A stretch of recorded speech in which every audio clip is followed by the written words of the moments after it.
On June 14, 2017, a fire in West London turned into one of the UK's deadliest tragedies in modern memory. But here's the thing you need to know from the start. This was no random accident. It was a disaster that had been predicted, a complete and catastrophic failure that was built piece by piece over years of ignored warnings and, frankly, deadly decisions. So we're going to walk through what happened at Grenfell Tower because it's a story that absolutely needs to be understood. I mean, just try to imagine that for a second. That's a quote from someone who was there, someone who lived through it. One moment you're safe in your home, the next you open the door and it's just nothing. A wall of thick, black smoke. You can't see, you can't breathe. That was the terrifying reality for hundreds of people trapped inside. And it all started with something so incredibly normal. You know, just before 1 in the morning, a faulty fridge freezer in a kitchen on the 4th floor catches fire. That's it, a simple appliance fire, the kind of thing that should be contained and put out in minutes. So how on earth does that, a small kitchen fire, become a raging inferno that consumes an entire 24-story building and takes 72 lives? That is the question at the very heart of this disaster. And the answer, as you'll see, is a chilling story of one failure stacked on top of another. Okay, so let's start with the first line of defense, the official plan, the protocol that was supposed to keep everyone safe. But instead, it did the exact opposite. It trapped them. The whole safety procedure for a fire at Grenfell was this thing called the stay-put policy.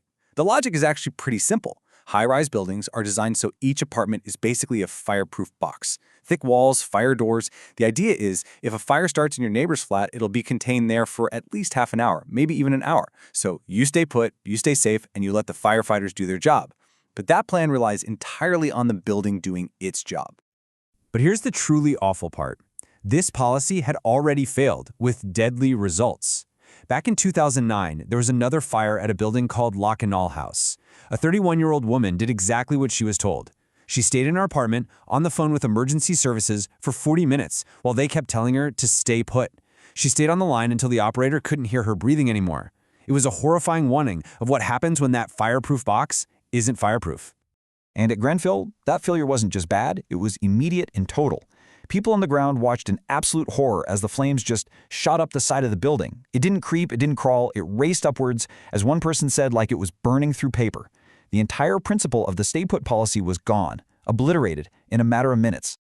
So you have to ask, why? Why did it fail so badly? Well, this danger wasn't created in a few minutes. It was literally built into the tower, decision by decision, over years. And to really get it, we have to look at the desperate warnings from the people who live there, warnings that were ignored time and time again. I mean, just look at this timeline of neglect. As far back as 2013, a residents group, the Grenfell Action Group, found out that essential firefighting equipment hadn't been inspected in 4 years, and the council's response? To threaten them with lawyers for defamation. Unbelievable.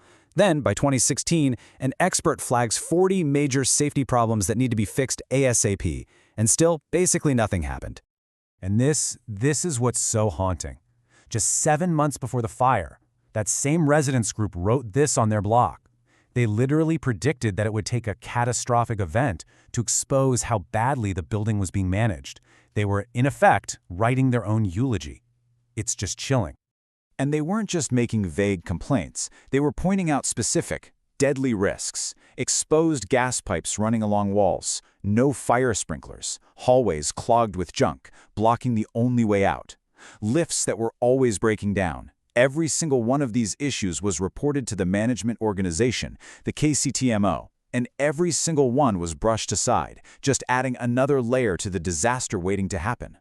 So while all this was going on, while residents were practically begging for basic safety, a decision was being made during a building refurbishment. A decision that would ultimately turn their home into a death trap. This is where we have to talk about the cladding. And it all came down to this, a simple, brutal calculation. The management team had an option on the table that included fire-resistant cladding, but it was seen as too expensive, about £1.6 million over budget, so they rejected it. Instead, they went with a cheaper bid, one that saved them about £2.5 million.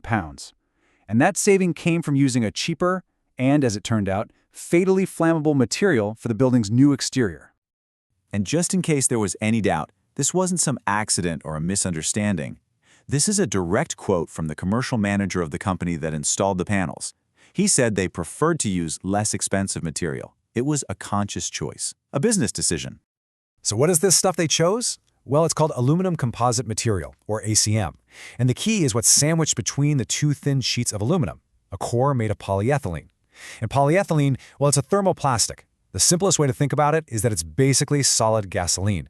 When it gets hot, it melts, it drips, and it burns ferociously. It was like wrapping the entire building in fuel.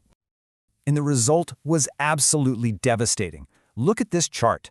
Compared to normal, standard paneling, the stuff they put on Grenfell released 7 times more heat and 3 times more smoke. That's why the fire spread so fast. That's what created an inferno that reached over 1,000 degrees Celsius. It was an absolute game changer, in the worst possible way. So you add it all up. The ignored warnings, the deadly calculations, the flammable material, and what was the result? What was the human cost? In the aftermath, the sheer scale of the tragedy became clear, and for the survivors and the families of the victims, a long, agonizing fight for justice began. 72 people died. Men, women, and children who were killed in their own homes, the one place in the world they should have felt safe. And what just breaks your heart, 18 of them were kids. The youngest was a baby, Logan, who was stillborn after his mother escaped the fire. A whole generation from that community, just gone, in a single night. So after all this, after everything that's come to light about the neglect and the cost-cutting, how many criminal charges have been filed? How many people have been held accountable in a court of law? The answer, to this day, is 0.